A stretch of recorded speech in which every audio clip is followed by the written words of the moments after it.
plus à notre thématique. Oui. L'inspiration, la voûte céleste. L'inspiration est plus forte que l'écriture. D'autres disent que l'inspiration n'est pas forte que l'écriture. Votre point de vue? Bon, à mon humble avis, je pense que c'est un faux débat, parce que pour mieux cogiter autour d'un sujet, il faut maîtriser d'abord votre adversaire, avant d'entrer sur la Bible. Le branhamisme, c'est une secte pernicieuse. Pernicieuse? Oui. Le branhamisme? Exactement. Comment ça? Lorsque les branhamistes ou le branhamisme croient à l'inspiration, la définition de l'inspiration n'est pas à même niveau que nous les croyants. Non. Pourquoi je dis c'est une secte pernicieuse? Pour elle, l'inspiration, c'est ce que Dieu aurait révélé aux frères Branham. Vous voyez, le bronchis des frères Branham, c'est ça ce qui est plus fort que les Écritures. Ah, là, selon eux. Selon eux. Voilà pourquoi je dis, c'est une secte pernicieuse. Aucun branhamiste ne sera sauvé. Vous voyez, vous vous rappelez même, le frère Cass était sur votre plateau et sur votre télévision. Il avait même réprimandé le frère Lifocodiciel. Il a dit qu'il a même traité, c'est un démon, parce que lui, il voulait niveler l'inspiration à l'écriture. Or, ces modèles-là viennent directement du prophète, je dirais même autoproclamé, le William Mario Branham, parce que lui-même dans ses tests, il va dire quelque part que l'inspiration n'est pas plus forte que les Écritures, mais en même temps aussi, il présente l'inspiration est plus forte que les Écritures, tel que il est le prophète que Dieu a envoyé dans notre temps. Il est Malachie chapitre 4, par exemple. Aucun homme peut être sauvé sans avoir été prêché ou écouté le message du temps de la fin. Donc, les messages du temps de la fin, ce sont les messages que lui a écrits dans ces livres-là. Donc, quand vous écoutez les messages-là, vous êtes sauvés. C'est pour cela que je dis que les branhamistes, c'est une secte pernicieuse et dangereuse. Pourquoi? Parce que lorsqu'on dit le texte inspiré, exemple, la Bible nous dit, il a plu à Dieu de sauver les hommes. Écoutez très bien, nous sommes dans 1 Corinthiens chapitre 1er. Celui qui est en train de parler, c'est l'homme qui n'était même pas avec Jésus-Christ. L'apôtre Paul. Lui, il est venu après 40 ans ou 30 ans après. Il s'est présenté. C'est lui qui a expliqué la voie du salut. Paul présente la voie du salut, la mort, l'ensevelissement, la résurrection et l'ascension de Jésus-Christ. Regardez dans 1 Corinthiens 1er, le verset 18, l'apôtre Scholl Poulos va dire ceci. Car la prédication de la croix est une folie pour ceux qui périssent. Déjà, les branhamistes, pour eux, c'est la folie. Et ils ne croient pas à la prédication de la croix. Et ils croient au message que Jésus-Christ aurait donné au prophète, William Mario Branham. Voilà pourquoi l'apôtre Paul dit, car la prédication de la croix est une folie pour ceux qui périssent, mais pour nous qui sommes sauvés. Le verbe sauver ici, ça vient du mot grec qu'on appelle sonzo. Sonzo. Voilà. Donc sonzo veut dire sauver quelqu'un dans le danger, épargner quelqu'un, procurer à une personne la sécurité. Sonzo veut dire être le sauveteur, le libérateur. Donc Paul plante les deux corps pour ainsi dire. Donc c'est la prédication de la croix qui sauve. Mais quand tu es en face d'un branhamiste, il va te dire non, il faut écouter les messages de l'heure. C'est ce que l'Ifocodiciel appelle l'inspiration. Voilà pourquoi. Donc ce n'est pas l'inspiration divine. Non, non, non. Donc ça c'est l'inspiration de Branham. De Branham. Et je vais revenir sur les textes bibliques. Regardez, quand la prédication de la croix est une folie pour ceux qui périssent, mais pour nous qui sommes sauvés, elle est la puissance de Dieu. Cela signifie que la prédication de la croix est considérée comme une folie pour ceux qui ne croient pas. Mais elle est la puissance de Dieu pour ceux qui croient. Merci même pour les commentaires qu'on a ajoutés dans cette version de la Bible. Mais est-ce que les branhamistes croient qu'ils sont sauvés par la croix? Parce que Paul a dit dans Galates 2, le verset 20, « J'ai été crucifié avec Christ. Si je vis, ce n'est plus moi qui vis, c'est Christ qui vit en moi. » Regardez encore dans 1 Corinthiens 2, chapitre 2, je prends le verset 2e. 1 Corinthiens chapitre 2, le verset 2e. « Car je n'ai pas eu la pensée de savoir Christ, Jésus-Christ crucifié. Paul témoigne qu'il a prêché que Christ crucifié. Et l'apôtre Paul va dire dans Colossiens chapitre 1, l'évangile de Christ crucifié l'a prêché sur toutes les créatures qui vivent sous la terre. Je vais vous lire ce passage-là, vous allez voir comment, et par après, si vous voulez bien, je vais toucher la partie que les branhamistes utilisent pour dire que l'inspiration est plus forte que les Écritures. Prévient, vous étiez en train de parler, il dit que l'inspiration, dont fait allusion l'Ifoko, ce n'est pas l'inspiration divine, c'est une inspiration des brochures de Branham. Exactement. C'est-à-dire, nous tous, nous sommes dans l'obligation de croire, de reconnaître d'abord le prophète Mohammed. J'ai dit Mohammed tellement j'aime trop le Coran. Le prophète Branham étant les Rasoul, c'est-à-dire le dernier messager pour notre temps. Or, la Bible nous dit dans Hébreux chapitre 1, le verset 1 à 2, autrefois Dieu a parlé par nos prophètes et par nos pères, par les prophètes. On présente les prophètes étant les canaux par lesquels Dieu autrefois parlait. Mais l'auteur va préciser, dans les temps que nous sommes, Dieu nous a parlé par le Fils. Or, le Fils, dans son retour, selon Ephésiens 4, le verset 8 jusqu'au verset 11e, a établi le ministère en somme. Il y a le prophète au pluriel, pas un seul prophète. Mais le branhamiste vous dira, Malachie 4, c'est notre prophète. Mais lorsque vous lisez le contexte même de Malachie 4, le peuple qui était, qu'on parle dans Malachie 4, il s'agit d'Israël. Parce que l'Église est comme Ève qui était cachée en Adam par le profond sommeil. Ève est sortie. À la croix de Golgotha, il y a eu le profond sommeil. L'Église est née à partir de la croix. Apocalypse 5, 8, 10, qui nous dit par son sang, il a racheté des hommes de toutes les tribus, de tout peuple, de toute nation, de toute langue. C'est qu'il y a des choses qui sont bibliques, mais qui ne sont pas chrétiennes. Telles que la prophétie de Malachie 4 est là, dans l'aspect contextuel, géographique, historique, concerne bel et bien le peuple d'Israël. Donc ça ne concerne pas Branham qui était un Américain. Un Américain tout à fait. Tu verras, un Congolais vous dit que c'est lui Malachie 4. En même temps, ils vont vous dire que Apocalypse 10, le verset 1er jusqu'au verset 7e, l'ange puissant enveloppé d'une nuée avec les livres ouverts, c'est Jésus-Christ. Le 7e ange qui a la 7e trompette, c'est le frère Branham, que Jésus-Christ aurait donné une révélation. Et c'est quoi la révélation là? Parce que dans l'Apocalypse 7, on dit, mais qu'au jour de la voix du 7e ange, quand il sonnerait de la trompette, le mystère de Dieu s'accomplirait. Donc c'est qu'il faut qu'on appelle la révélation, l'inspiration qui est plus forte que les Écritures, c'est le message que Jésus-Christ aurait donné au 7e messager de l'église de Laodicée, qui est le frère Branham, parce qu'il a sonné de la trompette, le mystère de Dieu s'accomplirait. Quel est le contenu là? Mariage et divorce, la sémence du serpent, le ministère des fils de l'homme, c'est Branham, il est Dieu, c'est pour cela les autres adorent Branham comme Dieu.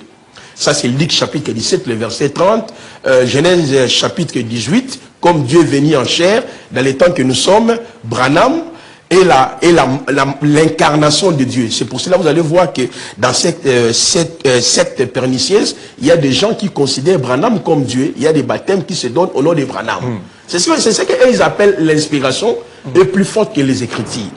Donc, en même temps, ils vont vous dire que dans les jardins d'Éden, il y a une relation entre Ève et qui? Et serpent. Imaginez-vous, vous verrez des docteurs en droit, des intellectuels, des avocats, les gens qui ont la connaissance, ils acceptent de tels... Il dit qu'il y a eu relation entre Ève et les serpents. C'est ce que les branhamistes appellent l'inspiration. Vous voyez un peu, messieurs les journalistes, mais quand tu lis la Bible, qui est l'inspiration de Dieu, la Bible nous dit dans Genèse chapitre 4, le verset 1 à 3, Adam connut sa femme Ève enfantant Caïn.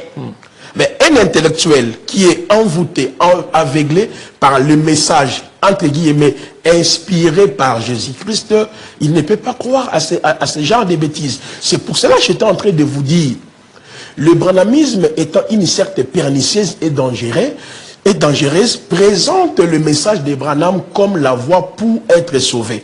Or, l'apôtre Paul nous a présenté l'évangile de la croix. Regardez, il dit dans Colossiens 1er, le verset 23, « Si du moins vous demeurez fondés et inébranlables dans la foi, sans vous détourner de l'espérance de l'évangile que vous avez entendu. » c'est lui qui l'a prêché, Paul, qui a été prêché à toute créature sous le ciel et dont moi j'ai été fait ministre. Mais quel évangile que Paul a prêché? La prédication de la croix. Maintenant, je reviens maintenant sur le texte biblique. Nous avons des alliances, monsieur le journaliste. Il y a la première alliance, il y a la seconde alliance ou la nouvelle alliance. En ce qui concerne l'inspiration, quand on parle de l'inspiration, dans l'Ancien Testament, il y a des informations importantes. La première information, il y a d'abord l'inspiration orale, c'est-à-dire Dieu qui donnait des messages ou des révélations aux différents personnages avant que l'inspiration soit écrite. Par exemple, Adam et Ève ont reçu l'inspiration. L'inspiration, Dieu les a communiqués. Parce que dans le monde, l'inspiration marche avec la révélation. Parce que les gens, des fois, entrent dans des confusions. Il y a une différence entre l'inspiration et la révélation. Non, que ce soit l'inspiration et la révélation, c'est le mode opératoire de Dieu.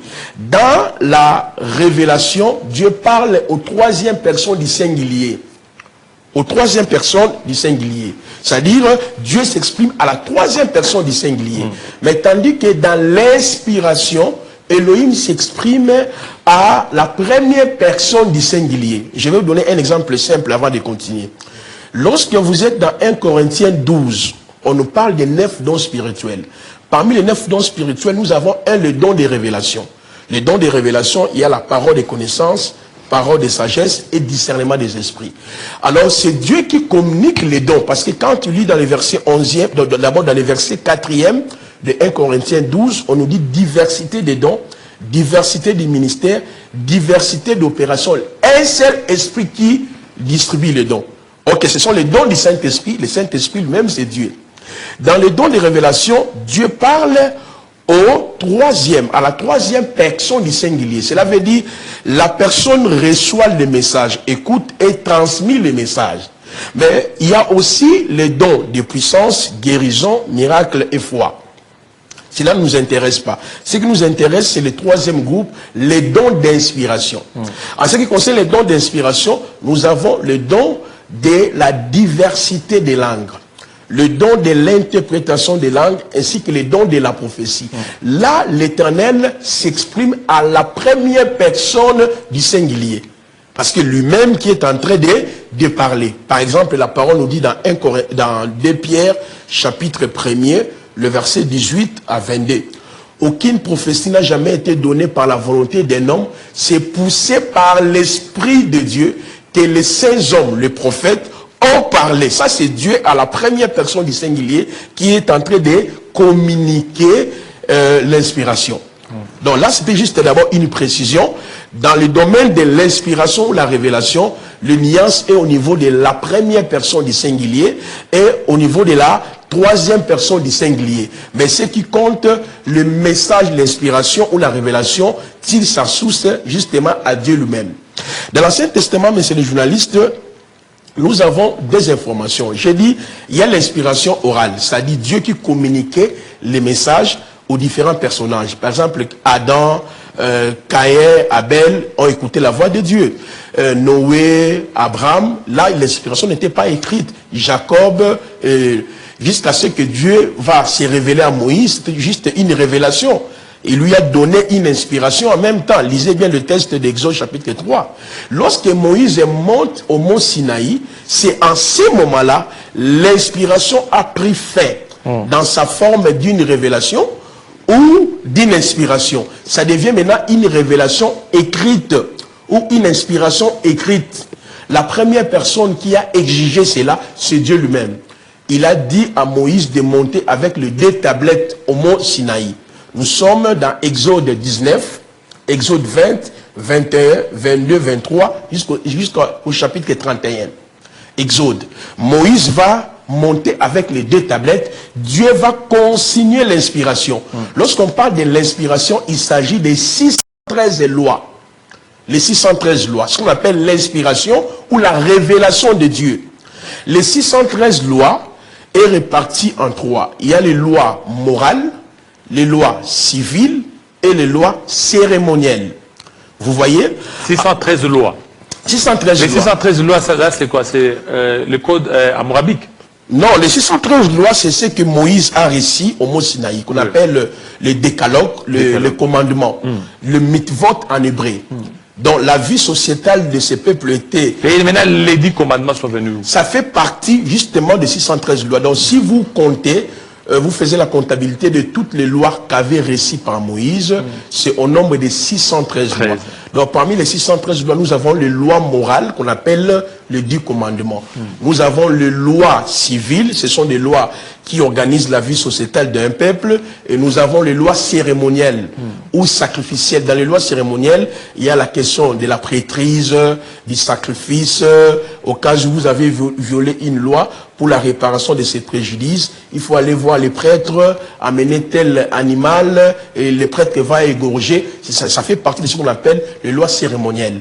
Donc il y avait 613 lois. C'est en ces moments-là, la révélation et l'inspiration est de venir écrite.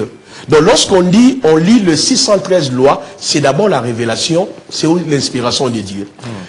Lorsqu'on quitte à ce niveau-là, il y a ce qu'on appelle le prophète, les livres prophétiques. Lorsque la parole nous dit dans 1 Timothée 3,16, toute écriture est inspirée de Dieu. Je suis beaucoup de prédicateurs en train de dire c'est toute la Bible. D'abord, c'est faux. Ça, dans le sens contextuel, ce n'est pas ça. Lorsqu'on dit toute écriture est inspirée de Dieu, il n'est pas d'abord question de l'ancienne, de la première alliance et à la nouvelle alliance. C'est justement les 613 lois de Moïse ainsi que les écrits prophétiques. Parce que les écrits prophétiques constituent ce qu'on appelle la révélation de Dieu ou l'inspiration de Dieu. Parce qu'au 1er siècle, il n'y avait pas la partie qu'on appelle le Nouveau Testament. Il n'y avait pas Matthieu, Luc, donc carrément, les 27 livres que nous utilisons aujourd'hui ont été canonisés, compilés au 4e siècle. Vous voyez, quand Paul a écrit 1 Timothée, 2 Timothée, il n'y avait pas encore le Nouveau Testament. La première personne même qui a réuni les écrits du Nouveau Testament au 2e siècle, il s'appelait Marcion, qui a rassemblé au moins 11 lettres. Parmi les 11 lettres, il a rassemblé 10 épîtres de l'apôtre Paul. Et après lui, il y a eu des Tertulliens, des Ignace de Lyon, beaucoup de gens qui ont contribué pour que nous puissions avoir le Nouveau Testament. Donc déjà, lorsque Paul disait à Timothée, tout est chrétien inspiré de Dieu, il faisait l'allusion à deux choses. Les 613 lois qui constituent l'inspiration ou la révélation de Dieu, ainsi que les écrits prophétiques, parce qu'il y avait les 17 livres prophétiques. Exemple, 1 Samuel, 2 Samuel, 1 roi, 2 rois, 1 chronique, 2 chroniques, proverbes. Est-ce que c'est l'inspiration de Dieu? Là, on vous raconte les histoires, il y a cela. Mais on peut voir la main de Dieu, on peut voir comment Dieu a opéré. Mais quand on parle de la révélation de Dieu, de l'inspiration de Dieu, il s'agit de la loi et les prophètes. C'est ce que même Jésus-Christ a confirmé dans dans Matthieu chapitre 5, le verset 16-17. Il a dit ceci, je ne suis pas venu abolir la loi et les prophètes. Parce que tous les prophètes ont été inspirés par Dieu. Je vous donne des passages. 1 Pierre chapitre 1, le verset 10 jusqu'au verset 14e nous dit, les prophètes ayant prophétisé, touchant la grâce qui nous a été réservée, ont fait de ces salis leur objet de recherche et des investigations en voulant sonder les époques, les temps marqués par l'Esprit de Christ qui était en eux. Dans 2 Pierre chapitre 1er, depuis le verset 18 à 21, c'est là où on nous répond, aucune prophétie n'a jamais été donnée par et non poussée par le souffle de Dieu, l'Esprit de Dieu. Vous voyez qu'on dit tout écrit est inspiré de Dieu. Mais nous croyons aussi le Nouveau Testament est l'inspiration de Dieu. C'est là où il y a un petit souci. Là, on quitte l'Ancien Testament, on arrive maintenant dans le Nouveau Testament.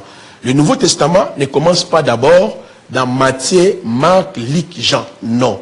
Parce que quand Jésus-Christ était vivant, il n'y avait pas Matthieu, il n'y avait pas Luc, il n'y avait pas Jean. Il n'y avait aucun livre. Donc Jésus-Christ est né sous la loi. Il est mort sous la loi. La nouvelle alliance est entrée en vigueur par sa mort à la croix de Golgotha. Parce que lui-même, dans Matthieu 26, le verset 26, pendant qu'il mangeait la Pâque, il a dit, c'est ici le sang de l'alliance qui a été répandu pour la rémission des péchés.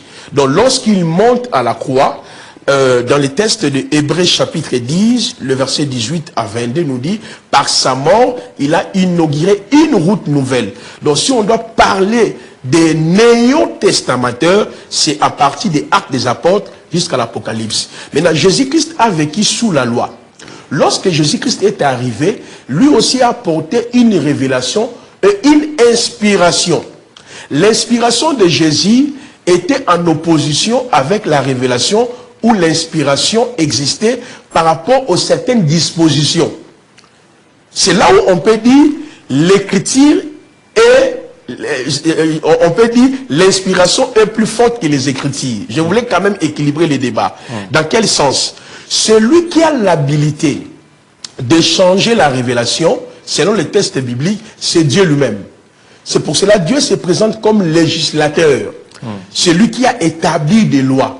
Oh, Jésus-Christ a dit, il a été dit, moi je vous dis. Il a été dit, moi je vous dis. Qu'est-ce que Christ a changé? Jésus-Christ a légiféré justement les lois morales. Et il a légiféré, parce que dans les lois morales, je donne un exemple simple, Jean chapitre 8, la question de l'adultère.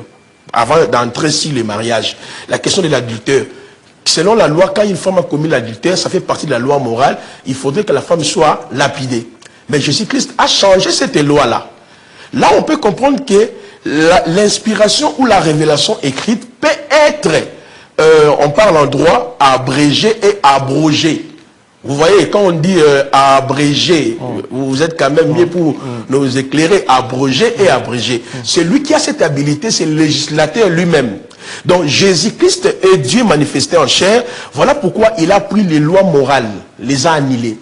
Il a pris les lois cérémonielles, les a annihilées. Mais, les lois civiles, les a annihilées. Les lois cérémonielles, les a annihilées. Mais les lois morales, qui est le 10 commandements, les a réduits par l'amour. Donc, sous d'autres mots, Jésus-Christ nous a montré que l'inspiration écrite ou la révélation écrite peuvent connaître des modifications. Mais par qui? Par lui-même, le seul législateur. Mais là, c'est dans la période toujours de la loi. Il a changé, il a légiféré certaines dispositions. Mais l'Église est dans quelle période? Nous sommes nés à partir de la croix. Donc, à partir de la croix, Jésus-Christ nous a fait entrer. Voilà. Il nous a fait entrer dans un autre régime où il y a l'inspiration qu'on appelle la saine doctrine. Où le fondement des apôtres, elle ne peut jamais être changée. Donc si Jésus-Christ a légiféré certaines dispositions de la loi, les termes qu'il faut a chanté, on peut le mettre avant la croix. Ça peut aller.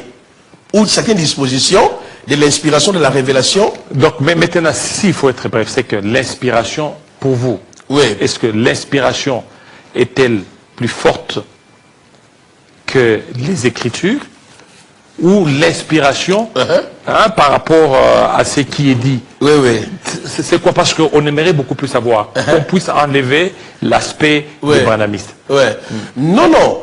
C'est complémentaire parce que celui qui a légiféré la loi a la possibilité de changer lui-même la loi. Rien n'est plus fort.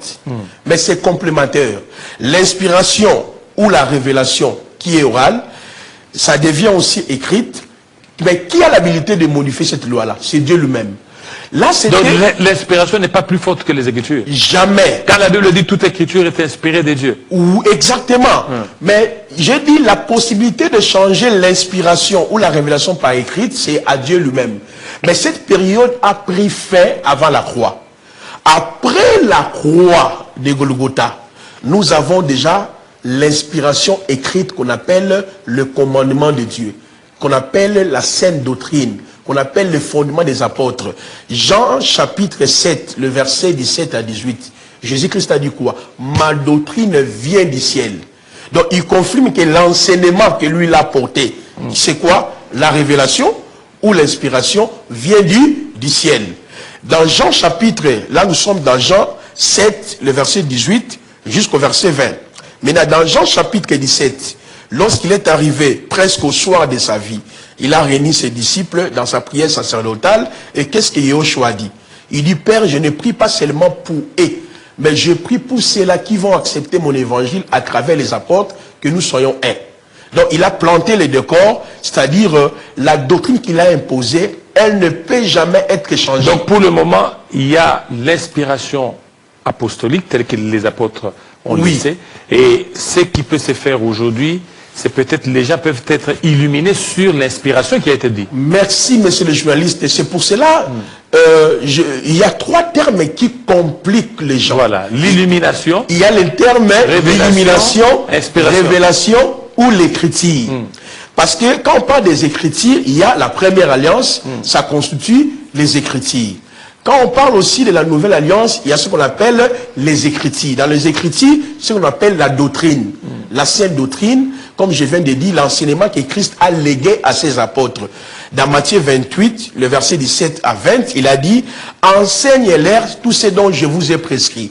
C'est pour cela Paul dit dans 1 Corinthiens 14, à partir du verset 32 jusqu'au verset 38, en parlant sur la femme doit se taire dans l'assemblée des saints, il dit si quelqu'un se croit, il est spirituel, il est inspiré, il croit que ce que je dis, c'est une inspiration de Dieu. C'est-à-dire, on ne peut pas contredire l'inspiration écrite, la parole de Dieu, c'est pratiquement impossible.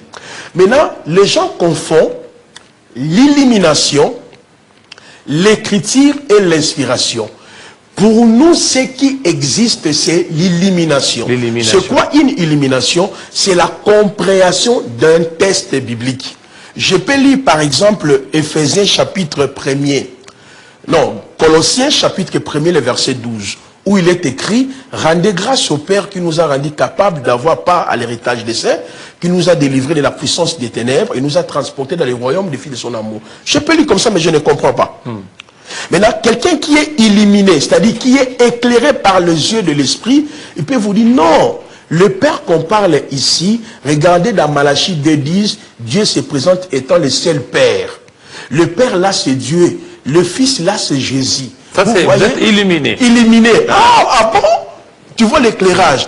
Vous voyez, il nous a rendu capables comment? Avant la croix, Satan dominait dans nos vies. L'inspiration a été donnée par les apôtres. Merci. Ils ont reçu l'inspiration. Donc vous ne pouvez pas recevoir une autre inspiration autre celle-là. Exactement. Mais là, vous devez être illuminé pour comprendre. Merci. Donc les apôtres ont reçu l'inspiration. Ça c'est un. Deuxièmement, les apôtres ont pérennisé l'inspiration. En troisième lieu, les apôtres nous ont dit de pérenniser l'inspiration. 2 Timothée 2, le verset 1 à 2. Paul a dit à Timothée quoi? C'est que tu as reçu de moi. Qu'est-ce que Paul a reçu où? Où est-ce que Paul a reçu cette révélation-là? Galates chapitre 1, 14 à 15. Il a dit, il a plu à celui qui m'avait mis à part de se révéler à moi. Il dit, l'évangile que je vous prêche, c'est par la révélation. C'est par l'inspiration que j'ai reçu c'est-à-dire la connaissance de Christ. Mais là, qu'est-ce que Paul a reçu? Christ crucifié, l'ensevelissement, la résurrection qui produit le salut. C'est ce que Pierre a reçu, c'est ce que Jean a reçu, c'est ce que les apôtres ont reçu. Parce que dans Galates 2, lorsque Paul est arrivé devant les colons, les anciens, il a présenté l'évangile qu'il enseignait. Ils ont vu qu'il prêchait le même évangile. Donc l'évangile qu'il prêchait, c'est ce qu'on appelle l'inspiration ou la révélation. Mais Paul dit à Timothée, ce que tu as reçu de moi, confie-le aux hommes capables. C'est-à-dire, l'Église n'attend plus l'inspiration, n'attend plus la révélation. Nous avons déjà l'inspiration. C'est quoi? Actes des apôtres, le 21 épître, l'Apocalypse. On peut appeler ça quoi? La révélation. Mais nous entendons quoi? L'illumination. Voilà. Alors, l'éclairage, l'illumination, effectivement. C'est le Saint-Esprit. Oui. Parce qu'au chemin d'Emmaüs, il a ouvert leur intelligence afin qu'ils comprennent les Écritures. Et l'apôtre Paul dit dans Éphésiens 1, 16, 17, je prie que Dieu illumine les yeux de vos cœurs. Actuellement, les gens ne peuvent pas dire qu'ils ont été inspirés. Non, c'est faux. Ils ont été illuminés. Parce que l'Ancien Testament est bien expliqué dans le Nouveau Testament. Très bien. Et qu'aujourd'hui, nous devons juste avoir l'illumination pour comprendre. Exactement. On a besoin d'illumination. Donc, l'illumination vient confirmer, l'inspiration ou la révélation.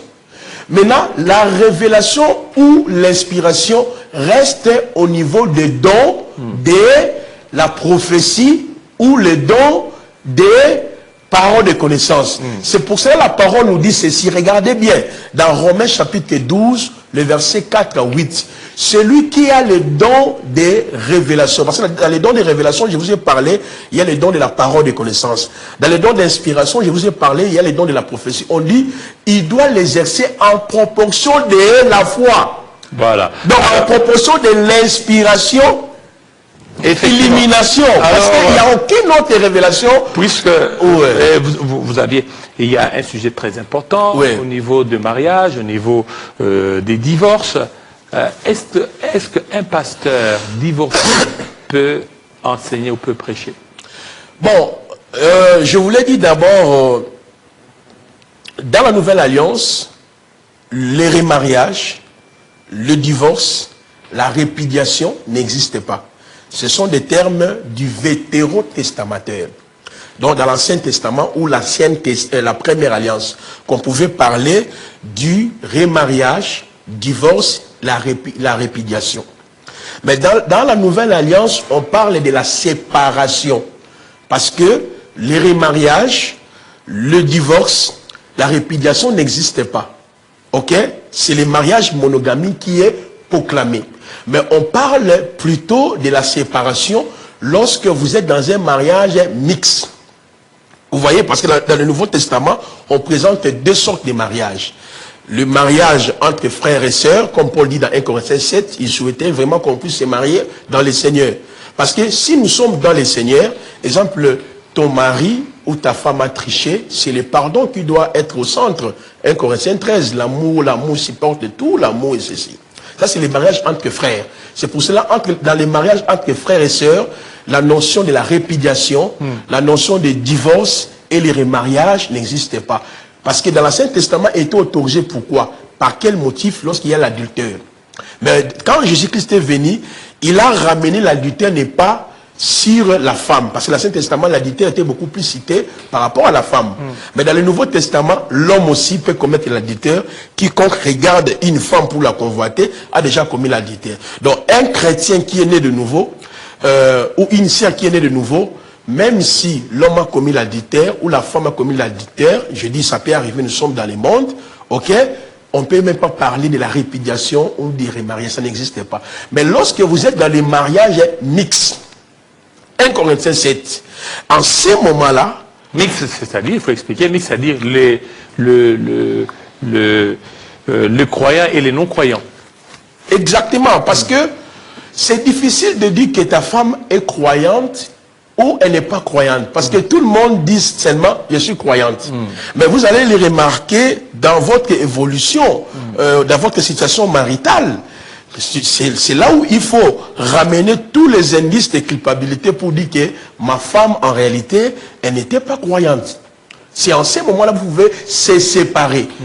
Là, j'ai aussi la possibilité de donc j'ai la possibilité de trouver une autre femme. Au cas où je contracterai un autre mariage, on ne peut pas dire que je me suis remarié. Parce que le terme remariage dans la Nouvelle Alliance n'existe pas. On parlera, cet homme s'est séparé avec une non-croyante. Il n'y a pas de divorce. Il n'y a pas de divorce, c'est la séparation. Parce que vous allez vous séparer en tant que chrétien, si base de quoi? Ça n'existe pas. Donc je me suis séparé avec non-croyante. Donc c'est vice-versa, si ton mari aussi est non-croyante. Mais il y a toujours un processus. Matthieu chapitre 16. Si ton frère a péché, si tu vois que ta femme, elle est non-croyante, elle n'est pas vraiment dans la parole, elle ne respecte pas la parole. La première des choses, il faut parler avec ta femme. La deuxième des choses, il faut appeler deux personnes. La troisième des choses, il faut dire ça à l'église. Là, en ce moment-là, tu t'es séparé, n'est pas avec une chrétienne, avec une non-croyante. Établissons aussi les indices de culpabilité, les motifs. Qu'est-ce qui vous a poussé de dire qu'elle est non-croyante? Regardez 1, 2, 4, 5. Je prends par exemple notre frère Maï Kalambaï. J'ai suivi l'un de vos confrères qui a dit qu'il n'a pas le droit de pouvoir diriger une église ou bénir les mariages. Est-ce que sa femme, son ex, elle était croyante ou non croyante? Là, je ne sais pas. Si le frère Mike avait vu tous les indices, vous voyez, pour motiver sa décision, selon 1 Corinthiens 12, le frère Mike n'a aucun problème à ce niveau-là. Il s'est séparé avec non-croyants. Mais entrons maintenant sur la bonne question.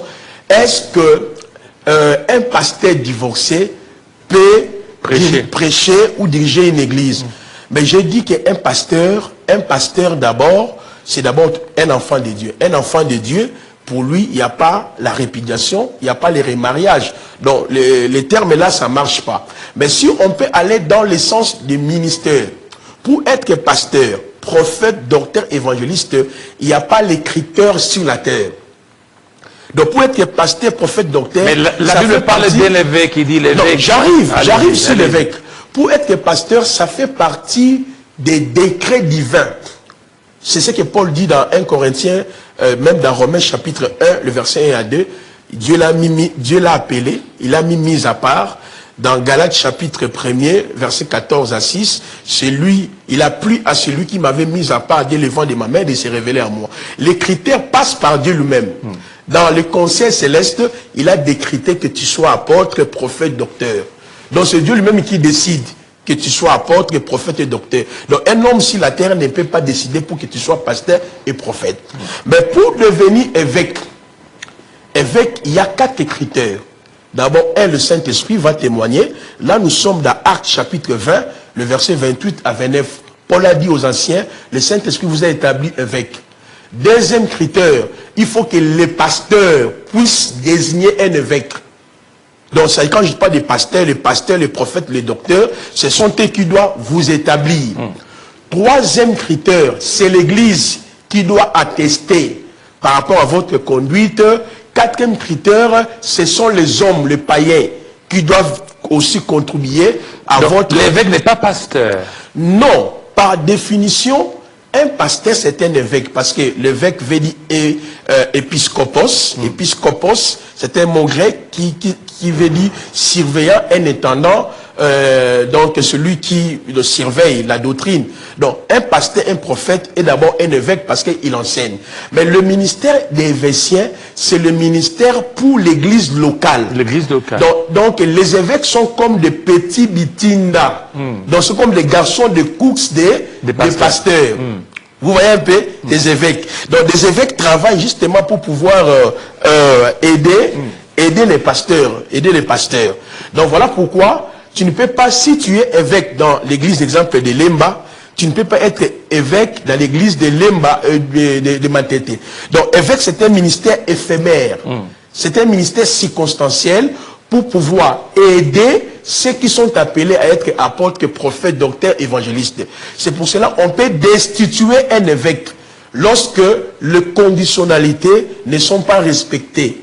En ce moment, on peut vous destituer. Mais pasteur, il peut passer par la suspension, mais on ne peut pas destituer. Un pasteur. Destituer parce que c'est Dieu lui-même qui le jugera. Lui, il a un ministère. Lui, il a le ministère. Il a reçu le ministère dès le ventre de sa mère. Exactement. Et puis le ministère pastoral, c'est pour le corps du Christ. Donc si je suis prophète, je ne suis pas prophète seulement pour mon église. Je suis prophète de toutes les églises au Congo. Donc toutes les églises au Congo, tous les fidèles, ce sont mes enfants. Vous voyez, je suis leur prophète. Mais si j'établis des évêques dans mon église, c'est au niveau local. Mais aujourd'hui au Congo, les évêques sont devenus plus supérieurs que les pasteurs. Archevêque. Tu verras un pasteur, il te dit, je suis plus pasteur, je deviens archiévêque. Je deviens archiévêque. Mais ça, c'est vraiment une confusion notoire. Monsieur le journaliste. Donc, ce sont des confusions pour ceux qui disent qu'un pasteur ne peut pas prêcher, un pasteur divorcé ne peut pas prêcher. Donc, non, non, pourquoi 1 Corinthiens 7, le verset 20 à 23, on nous dit que chacun vienne au Seigneur tel qu'il est. Je viens de dire qu'il n'y a pas de conditionnalité sur la terre pour que quelqu'un soit établi apôtre. Exemple, avant ta conversion, tu avais eu 10 femmes. Ok? 10 femmes. Mais quand Dieu a confirmé ton appel, comment Dieu confirme l'appel? Tout d'abord, il y a ce qu'on appelle la prophétie ou la révélation. La prophétie, la révélation vient confirmer l'appel que Dieu t'avait déjà choisi depuis le temps éternel. Paul, il a participé au massacre des chrétiens, mais il ne savait pas qu'il a été appelé. De la même manière, tu peux avoir 20 femmes, 30 femmes sur la terre. Un jour, Dieu s'est révélé en vous que je t'ai appelé. Ça, c'est la première condition. La deuxième condition, il faut passer par la formation. La troisième condition, il faut qu'on puisse reconnaître ton ministère. Maintenant, si déjà moi, dans mon réel plan, j'ai eu 20 femmes, toi tu me diras que je ne peux pas diriger. Je vais rester avec mes femmes. Oui. Les critères est resté pour un évêque. Un évêque, je dis, pour exercer cette fonction, il y a 4 conditions. D'abord, le Saint-Esprit doit confirmer. Les pasteurs, les prophètes vont vous établir. Troisièmement, les païens vont donner des témoignages, et ainsi que l'Église. Donc là, nous sommes dans Actes 14, Actes 15, Actes 20.